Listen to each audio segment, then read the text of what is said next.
Hey folks, this is Shane with the Soil Ministry, and today in this video I'm going to talk about hot thermo compost, and I'm going to demonstrate the appropriate way to build a hot compost pile of your own. Let's get started. Okay folks, so what is compost? Compost is simply the aerobic decomposition of organic matter such as this. So thermocompost is a bit different than a static or cold composting technique. With thermocompost, it takes a bit more intention and attention, but the end result is a compost that you can use in a matter of weeks instead of a matter of years. With thermocompost, we need oxygen, we need the correct moisture level, which is 50%, we need the appropriate ratio of nitrogen-rich material with carbon-rich material, and we also need a large enough pile to create and generate a high thermal mass. Now it's important to understand that all the surfaces inside and out of this organic material is coated in billions of microorganisms. When we combine these organic materials and the appropriate ratios in our pile, the microorganisms are going to get to work very quickly decomposing this material and exponentially reproducing. And these biological processes are responsible for generating the heat in the pile. Okay, now let's talk about our starting materials. In general, a good recipe for a hot compost pile is going to be about 70% browns, 20% greens, like this nitrogen-rich material, and 10% high nitrogen. High nitrogen is coming from a manure source. I'm using horse manure for this compost pile. The high nitrogen is going to get the pile hot. This is like party food for the microbes. This green material is going to help maintain that temperature. Now I'm going to actually tweak the recipe a little bit. It's still a little bit chilly here at night in the 40s, so I'm going to go with 15% high nitrogen, 20% greens, nitrogen, and then 65% browns. A couple things to note about your starting materials. Number one is to shop locally. That is to say, you want to source these materials from within your own bioregion or even your own backyard. That way, the microorganisms that are reproducing so rapidly in your pile are already well adapted and suited for the environment in which you want to grow. Number two is diversity. The wider range of diversity in your starting materials, the wider range of diversity in your microorganisms in the finished product. That means you'll have a more robust compost pile that can feed a wider range of plants and a wider range of environmental conditions. One thing to point out when you're prepping your starting materials, particularly your browns, since these are usually dried leaves, wood chips, straw, fir, or pine needles, it's a good idea to soak this material for a day in advance, so now it's closer to that 50% moisture content that we're aiming for in our compost pile. Now to build this compost pile, we only need a few basic things. First, I have a 4 foot tall by 4 foot wide metal wire cage.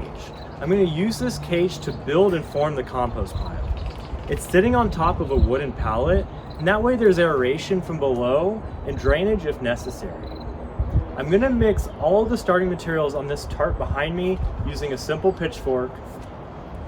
And lastly, you're going to need a thermometer such as this so you can accurately measure and monitor the temperature of the hot center of your compost pile. All right, now the fun part. We're going to take all of our starting materials, mix them thoroughly on this tarp, wetting it down if necessary to achieve that 50% moisture level, and then we're going to feed it all into that cage.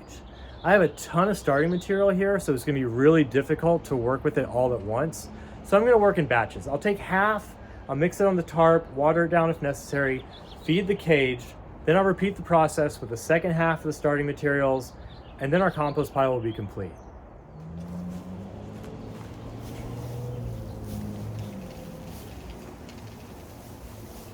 So as you dump out and start mixing your starting materials on the tarp, and you notice big clumps of organic matter like this, you want to be sure to break these apart into smaller bits.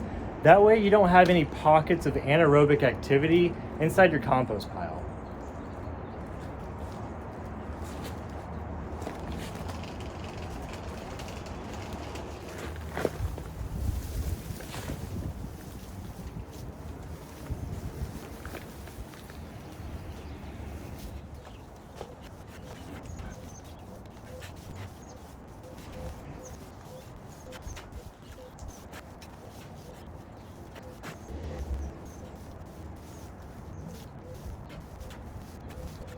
Okay, now that was a real workout.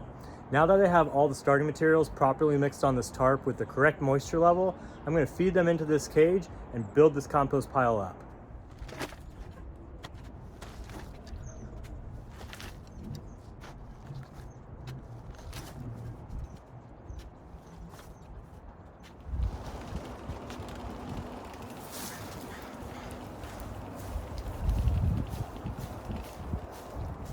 Okay, I'm halfway finished with this pile and everything's looking really good. So I mixed half the starting materials on this tarp and I fed it into this cage. And as you can see, I'm about halfway finished. So I'm right on track to be able to top this cage off completely.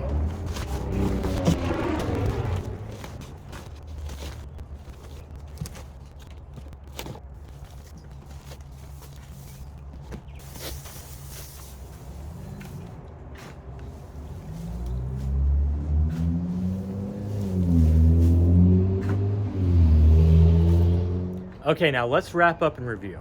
First, let's talk about our ratios.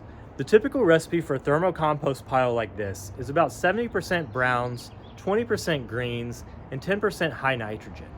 For this pile, I tweaked that a little bit. I went with 65% browns, 20% greens, and 15% high nitrogen. It's still a little cool here at night. Temperatures are in the 40s, so I'm using 15% high nitrogen horse manure to make sure this pile gets hot. Second is the moisture level. Remember, we want 50% moisture in this pile. And a good way to measure that is by taking a handful of this matter, squeezing it into a ball in your fist, and if you see a couple drops of water exiting your fingers, that's a good indicator that you're at about 50% moisture level. Next is temperature. We want to make sure the core of this pile gets between 131 and 170 degrees. That's why we have the thermometer in the center, so I can actively monitor that over the next few days. Depending on where that temperature reaches is going to determine how long the pile needs to stay at that specific temperature. And you can check out the next video to find out more information about how, when, and why to turn your compost pile. Happy composting!